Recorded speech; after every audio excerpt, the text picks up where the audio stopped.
So, hello and welcome to Science Never Stops. I'm your host, Joseph Vick with the U.S. Space and Rocket Center, here today with NASA Marshall Space Flight Center guest, Marshall Space Flight Center Chief Scientist specializing in planetary and lunar seismology, Dr. Renee Weber. Welcome, Dr. Weber, to Science Never Stops. Hello. Thanks for having me. So let's start with our first question here. Could you please explain to our viewers exactly what the study of seismology is, and tell us about some current NASA projects and missions you're working on?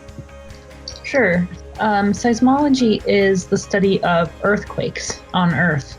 And it's how that we know the Earth has differentiated into a crust and a mantle and a core. And on other planets, those types of seismic activity events also happen, although we don't call them earthquakes unless they happen on Earth. So on the moon, we call them moonquakes, and on Mars, we call them Marsquakes, or maybe more generically just refer to them as planet quakes. But there are actually missions currently on other planets, and have been missions on other planets in the past, that include seismometers to record seismic events. And one of those missions is on Mars right now. It's called Mars InSight. It is a lander mission, so unlike the rovers that you might have heard about that drive around and do different experiments, lander missions just sit in one place and passively monitor for things like quakes, meteorite impacts.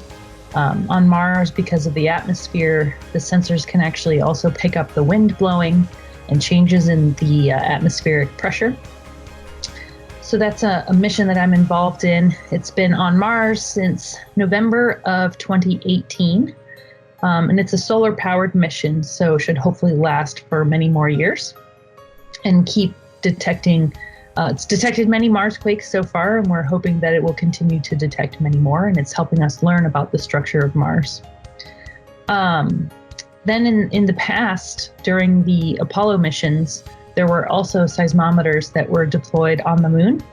And I actually looked at data from those instruments as part of my PhD research as a graduate student. And, the first Apollo mission occurred before I was born. All of the Apollo missions occurred before I was born. And the data, the instruments themselves were powered by radioisotope thermal generators. So they had these long-lived power supplies that allowed them to live almost 8 years. There was a network of instruments fully operational at each of the individual Apollo landing sites. And I looked at those data, helping to learn about the core of the moon. Also, again, as part of my graduate student research. So those missions recorded data until 1977, and at that time there wasn't enough funding. NASA didn't have enough funding to continue recording the data, and so they just stopped recording the data. And then it's kind of a bummer. And then sometime in the 80s, they tried to detect the signal again to see if the instruments were still broadcasting. And unfortunately, by that time, the power supplies had finally died. So they lived probably, somewhere between 8 and 10 years, and gave us really the only substantial seismic data set from another planet besides Earth up until InSight. And so we are now actually looking at trying to devise another mission called the Lunar Geophysical Network to robotically deploy more seismic instrumentation on the moon, similar to instruments that are on InSight today, and that were also on the moon as part of Apollo many years ago. So will those new devices be sort of orbital means, or will they be landers, stationary landers, like InSight is on Mars? Yeah, they would be stationary landers like InSight is. And in fact, currently, so the network itself is multiple landers that land in different locations, but each lander contains an identical suite of instruments. So the seismometer is the primary instrument for detecting quakes, but there's also a heat flow probe, a magnetometer, and a laser retroreflector. And these are all complementary geophysical measurements that you can use to interpret a planet's structure. And many of those instruments are being developed now to fly to the moon on robotic landers as part of NASA's Artemis program. So one of the precursors to the actual human missions to the moon are robotic landers from commercial companies. So companies like Astrobotic or Intuitive Machines will land these small landers that have small robotic payloads that will sort of test drive the commercial lander program. And then these missions should probably grow in scope and complexity as the Artemis program progresses. And the first of those flights will take place next year. Now, with this future seismology research that you're planning on with the moon, the lunar excavation, I know InSight currently there's only one. Mm-hmm. Is there a better sort of data set that could be acquired by having the multiple layout patterns? So with those layout patterns, would there be a certain set structure you go with? A couple in the northern, couple in the southern hemispheres, at the poles? What would be how would you go about determining a layout pattern? So that's actually something that we're looking at right now as part of this mission concept study that we're putting together. We can, fortunately, for the moon, take advantage of the fact that we have all this knowledge about quakes on the moon from the Apollo era. One of the biggest sources of seismic activity on the moon was known as deep moonquakes. So a seismic event, like an earthquake on the moon, but occurring very, very deep. So on Earth, the deepest quakes are still, in the relative outer layers of the planet. On the moon, the deepest quakes are almost halfway to the center of the moon. And we don't really know why they occur, but we recorded thousands of them during Apollo, and we're able to actually locate them into a series of individual nests or clusters of seismic activity. So on Earth, seismic activity is concentrated near plate boundaries, where you have these large tectonic plates, and as they smash into each other or subduct underneath each other, that's where you have tectonic and volcanic activity. On the moon and also on Mars, we don't have plate tectonics. We have something called the stagnant lid regime, or a single plate planet, where if that process ever existed in the past, it has stalled today because the planet is not as active as Earth. With that active status, Earth being in that active movement, the tectonic plate movement, we consider it geologically alive or active. Does a single plate planet or lunar system, is it still considered living or active geologically? Yeah, it is. It's just a different sort of activity. So on the moon, we do not have these sort of tectonically induced quakes like we have on Earth, but we do have quakes that are tidally induced. So if you think about tides, it's the gravitational interaction between the Earth and the moon that causes tides in Earth's ocean. We have a high tide and a low tide, and it goes on a cycle. Well, that same gravitational interaction exists in reverse, but there are no oceans on the moon. So instead, you have something called solid body tides, where the planet is actually changing from a perfect sphere into something that's a little bit elongated and then back again. And it's very, very small overall. We're not talking about, you wouldn't be able to actually see the changes from this spherical shape, but it's measurable. And in fact, that is how we know, we suspect that these quakes are triggered by some kind of tidal influence because they occur periodically. So just like on Earth, in the ocean, you have high tide and low tide. On the moon, you have a moonquake, and then a month later a moonquake, and then a month later a moonquake. So we know that it has something to do with the tides. Does that relationship that our planetary system and moon have together, does that play in part with Mars and Phobos and Deimos? So Phobos and Deimos are much smaller comparatively. Earth and our moon are actually sort of unique in the solar system because the ratio of the size of the moon to the size of the planet is so large.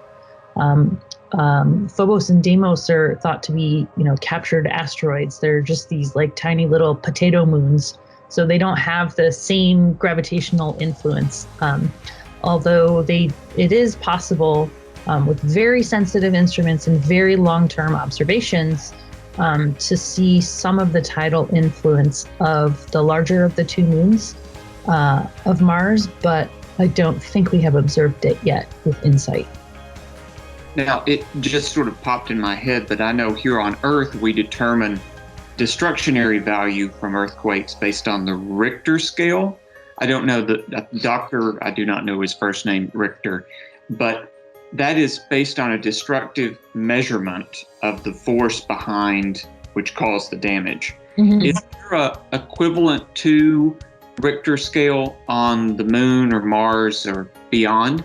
Yeah, so actually even in terrestrial seismology, the Richter scale is sort of outdated and it's not commonly used anymore.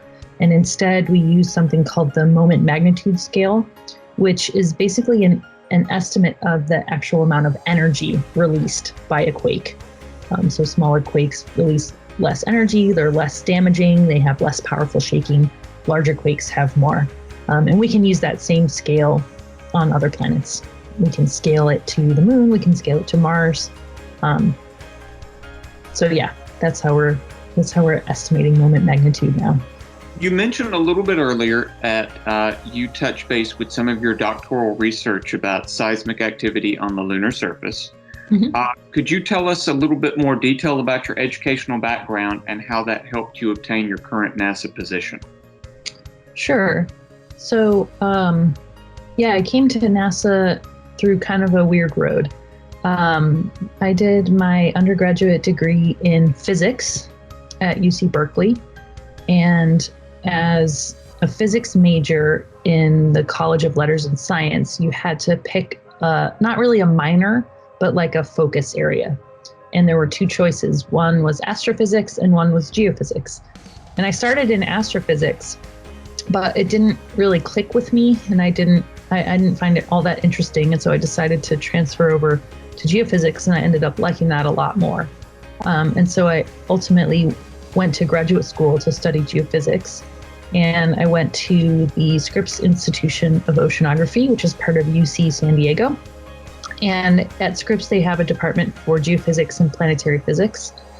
And I started in a group there doing seismology in the oceans. So ocean bottom seismology is a field of seismology where you try to expand the seismic network on Earth by going and dropping instruments off the side of a boat that sink down to the bottom of the ocean. And it's actually kind of an interesting parallel to planetary seismology, because when you think about the primary benefit that we have of doing seismology on Earth is that we can put seismometers pretty much wherever we want. And we can put solar panels on them so that they'll have power, and we can put GPS on them so that we can talk to them. And even in areas where we can't do that, we can deploy them on a field deployment and leave them out there for a few months with batteries and then come back later and pick them up. On another planet, it's really, really, really hard to do that, and really, really expensive to do that. And so on Earth, there is a method to try to increase the coverage of our network by dropping instruments down to the ocean floor, because otherwise you would only be able to put instruments on the continents, which is, 30% of the Earth's surface. So by dropping instruments down onto the ocean floor, you can substantially increase that coverage, even though they only last for a few months before they have to cut their weights and float back up to the surface so we can get their data. With detailing that research, when you mention the word dropping, I envision in my head Galileo dropping a bowling ball from the top of the Leaning Tower of Pisa. Is it like that, or is it more of a drill that goes deep down and establishes itself?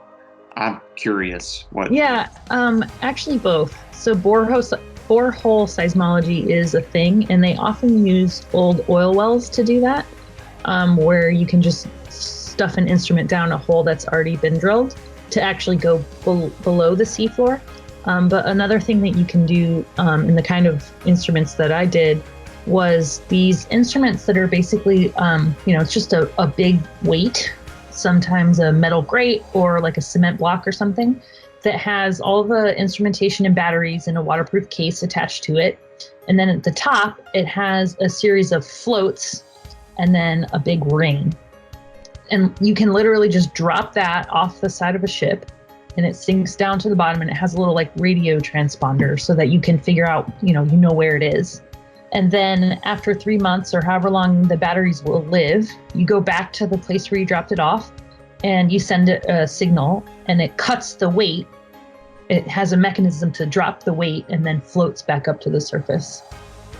Well, how cool is that? So I did that. So that was my first year of graduate school. That's what I did. And I did 2 research cruises, and we had 7 instruments, and they were named after the 7 dwarves. And which one were you on?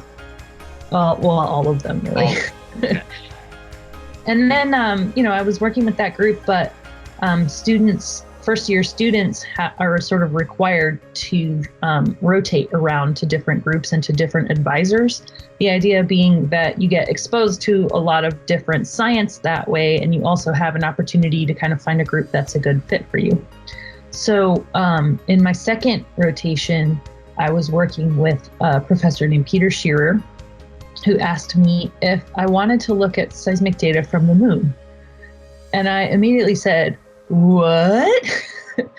Because I didn't know that data existed. And, having always been kind of like a space nerd as a kid and really liking Star Trek and Star Wars and all this futuristic stuff, I thought that sounds really cool. I couldn't wait to work on that project. And that's what I ended up doing for my full PhD. And I had 2 other advisors at UCSD, Peter Shearer, who I already mentioned, and then I had Bruce Bills and Catherine Johnson. And not the Catherine Johnson that everyone has known of recently, who has become highlighted in recent times. But this is Catherine Johnson with a C, and she's actually currently at the University of British Columbia in Vancouver, Canada. Now she is. But at the time she was at UCSD, and she's a planetary scientist. And through her, I actually became introduced to the group in France that ultimately built the seismometer that flew on the InSight mission. And she had been doing a sabbatical with that group. And so as a graduate student, I went and spent 2 weeks with that group to kind of get to know everybody and, spend some time just learning about what they did and touring their labs and listening to seminars and things like that. And then after I finished my PhD, I applied to do a postdoc with that group, and I actually moved to France and lived there for 1 year. And that's the group. During that time, we were writing the proposals to actually try to win the InSight mission, because it's a competitive mission. And that's how I ended up becoming involved on the InSight mission team. Although InSight is, ironically, not the mission that brought me to NASA. At the time, InSight didn't exist. We were still trying to win the mission, and simultaneously also trying to win a moon version of the same mission, which was called Lunette, which was not selected in favor of InSight, but that's what has evolved into the Lunar Geophysical Network mission that I'm working on today. So after I came back from France, I went to work on sort of independent lunar seismology research with the U.S. Geological Survey in Flagstaff, Arizona. They have a group there called the Astrogeology Science Center, and they make all of the planetary maps that you may have seen. So USGS. I have one of those ones. They're beautifully done. Yeah. So USGS as an agency is known for making maps that you may have seen, like hiking maps and elevation maps and trail maps and all that stuff. Well, they also make planetary maps using all the data as it comes back from various NASA missions. And so I went there. I did a postdoc during 2008 to 2010. And, I was pretty happy there. It was a 2-year position. And right as my position was ending, there was a job opening at NASA in Huntsville to be the project scientist for a project called the Lunar Mapping and Modeling Project. And it was in support of the Constellation program, which was the agency's last human exploration program before Artemis, that was trying to get astronauts to the moon. So I came to Marshall to support that program, and I did that for like a year, and then the Constellation program was canceled. That was a sad day. I remember that. Right, but then around that same time is when the InSight mission was selected. And so, I was able to just roll over my research onto InSight mission, and continuing to do lunar projects in the time since then. Did you get to attend the InSight launch? I did attend the InSight launch, yes. In the middle of the night in Vandenberg. It was very dark and very foggy, and we did not see a single thing. You could hear it, though. It was pretty cool. Well, all this sort of graduate school activity, how exciting it was. Now, before that, when you were younger, was there a certain class or extracurricular activity, mentor, or experience that you had growing up that helped shape your love for physics or geology or seismology?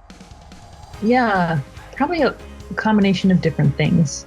Like I mentioned, I was really obsessed with like space and sci-fi and Star Trek, and definitely have had a passion for that for a long time. And I not only did I like watch the shows and the movies, but I also like read a bunch of fan fiction books and went to Star Trek conventions and stuff like that. I had like nerdy friends. Really? Read Star Trek. Yeah, right. And so that was probably a really big influence for me.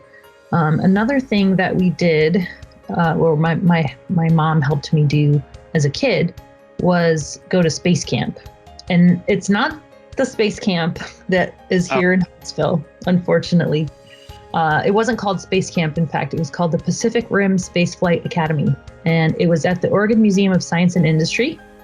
And museum. Yeah, the museum still exists, but as far as I know, the camp doesn't exist anymore. But it was super similar to Space Camp here in Huntsville. And of course, I would have loved to come here in Huntsville, but we lived in California, which was pretty far away. So Oregon was a little bit closer to home. So I went to that, and that was huge, just not only like the experience itself, but also just realizing that there's tons of other people just like you who are just as excited about space and exploration and, books and science and math and all of that. So that was definitely a really eye-opening experience for me. It's always great when nerds get into their own nerd network. Right? Things and brain waves can be meshed together and form great things. Right. Now, with your graduate career, with your current NASA career, what would be your biggest academic or career setback? Because with doing science actively, you have little bumps in the road. Well, as seismologists, literal bumps. What are some major setbacks that you've had, and how did you overcome that? Definitely along the way, the hardest thing I would say has been people, working with people. Okay. And this is actually something that you kind of learn to appreciate, is a skill that you can learn, just like math or, differential equations or Python, computer programming or whatever. Working with people, working with large teams of people, you have all different personalities, all different backgrounds, all kinds of experiences, all kinds of biases. You can have people who are great and easy to get along with, and you can have people who really actually are kind of difficult to work with, but they can still be really valuable team members if you can sort of hone your people skills. And that's really been something along the journey that I try to constantly improve and embrace, and help realize everyone's full potential and help people maybe like overcome some of their challenges to become stronger team members. Because you can't do any exploration effort alone. It takes a team. It takes a huge team of people. Science is easy, people are hard. Yeah. Who would you say is your favorite scientist and why? So I have a lot of science colleagues. And I know a lot of folks might try to like name a famous scientist or a science personality from TV or that everyone knows. But I don't know if I could really name one favorite scientist because I have so many amazing and awesome science friends and colleagues that I can't, they're my inspiration every day, especially now, when many of us are still fortunate enough to be able to continue our work from home remotely, using Teams and using all these other kind of online tools while having our crazy lives happening around us in the background. Science still goes on. Science is still progressing and there are people who really inspire me as they just try to push through. And just now I got a kiddo knocking on the door over there. So now, not to put you on the spot, but with your background in your subject area, is there a father of or mother of seismology? Oh, that's a great question. Yeah, so I will answer that by saying there is a man named Yoshio Nakamura, who is a scientist at the University of Texas in Austin, and was involved in the Apollo seismic missions many, many years ago, and is still active today. He's a member of our team for Lunar Geophysical Network. He still responds to, even though he's retired, he's an emeritus professor. He still responds to emails, and he still reviews our stuff and provides input and comes to meetings, and he has been also a real inspiration in terms of talk about staying committed to an idea or to a mission or to a goal. I think a lot of people at the end of the Apollo era were sad because Apollo was this vision that was supposed to stretch. There were supposed to be many more Apollo missions after Apollo 17. And every kid at the time, daydreamed about their trip to the moon and we were going to have like hotels and flying cars and all this amazing stuff. And, a lot of it never happened. And so as a scientist, that can be discouraging when you spend your whole career pushing towards a goal and not seeing it happen. And it's been really inspiring for him for me to see him remain involved and remain dedicated and remain optimistic that we'll someday be able to do this mission. Do you happen to have any special abilities, talents, or hobbies that might surprise people? I don't know. I like to play video games. You mentioned you're a big Trekkie. Like, do you do cosplay? I have, yeah. Well, here, I'll show you something I got sitting right here. One of my hobbies is, in fact, sewing. And this room that I'm in is my sewing room, and it's got a cutting table and an ironing board and a sewing machine and another sewing machine and a closet full of fabric. But I don't really make clothes that much or costumes that much. I mostly make quilts. Okay. But I do have this little hurler bead Star Trek that I made. And I just like to do all kinds of different crafts, like painting and drawing and I don't know, any craft you can think of. I've probably tried it. What color would your jersey be if you were on a Star Trek mission? I think probably blue. Yeah. Blue. Okay. Blue is science, right? Blue for science. Now, you being current NASA employed generation, what would be your personal advice to pass along to the next NASA career generation? Oh, that's also a great question. I say, if you have a goal, just stay committed to your goal. And, there are some sort of obvious logical paths to NASA, right? STEM fields, obviously science, technology, engineering, math, those are fields that people typically think of when they think of NASA. But NASA needs everyone. NASA needs all kinds of jobs. NASA has accountants and NASA has medical doctors and, NASA has people who help keep our facilities running and NASA has managers and there are so many different ways, so many different paths to NASA and to space. And I would say if math isn't your strong suit, don't let that stop you from working towards your goal, because we do need all kinds of people. Like you said before, it takes a village. Yep. Well, is there anything else you'd like to add or say about upcoming missions or current projects you're working on, or give shout outs to where our viewers could go and look at some of the research, NASA research you've done, past and going forward? Sure. It's not too hard to, if you Google anything having to do with planetary seismology, you're going to come to me. There's just not too many of us out there on the web. So if you want to look up more about planetary seismology, the Mars Insight mission page is a fantastic place to start. You can see all the data, images, news briefs, animations, all kinds of content. There's a lot of great multimedia content, and there's even some, NASA at home or Insight at home type activities for people who might want to incorporate some Insight stuff into their sort of homeschooling plan, which is great content, not just for kids, for everyone. And then maybe I'll also just mention one of the things we're starting to think about with the Artemis program is, what kind of science are we going to do on the moon with Artemis? And it's actually really exciting. My understanding of the way the Apollo program was put together, we had the space race and we had a lot of political drivers that were behind this rush to get to the moon. And science was sort of added at the 11th hour as an afterthought.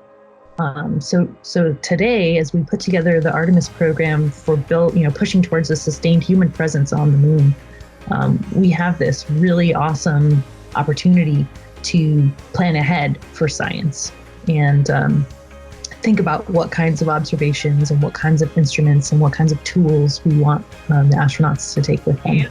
And the new location being the South Polar region, where humans have never been. Yes, that's true. And also, the prospect of looking for water on the moon, which is necessary if you're looking at trying to establish a long-lived presence, sort of prospecting, so to speak. Well, thank you. Thank you again, Dr. Weber, for joining us today. And for all our guests watching out there, remember, science never stops.